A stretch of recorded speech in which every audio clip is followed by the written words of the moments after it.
Poppy SSC English second paper, এই বইটি থেকে ট্যাগ কোশ্চেনের প্র্যাকটিস পড়া হচ্ছে। তো 34 বা 34 নম্বরে 5টি প্রশ্নের সমাধান করতে হবে। তো এখানে প্রথমে বলছে you had been to Dhaka during the winter holiday.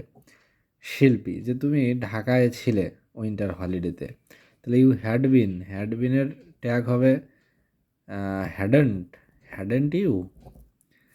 তারপরে বলছে yes I went along with my cousin, your brother also stays in Dhaka, তোমার ভাইও তো ঢাকায় থাকে, তাহলে এর ট্যাগ হবে doesn't he. Right you are, I want to visit him, আমি তার সাথে দেখা করার জন্য গিয়েছিলাম। দেয়ার are many worth seeing places in Dhaka, ঢাকায় দেখার মতো অনেক কিছুই রয়েছে, তাহলে এর ট্যাগ হবে দেয়ার আর, তাহলে দেয়ার আর এর ট্যাগ হবে আরেন্ট দেয়ার। তারপরে আছে you have visited many of them, তুমি অনেক জায়গায় দেখেছো, তাহলে এর ট্যাগ হবে ইউ হ্যাভ, তাহলে haven't you, haven't you.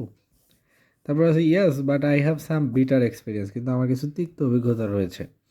Life of Dhaka city seem to me very artificial, Dhaka শহরের জীবন আমার কাছে বেশ একঘেয়ে, বৈচিত্র্যহীন এবং কৃত্রিম।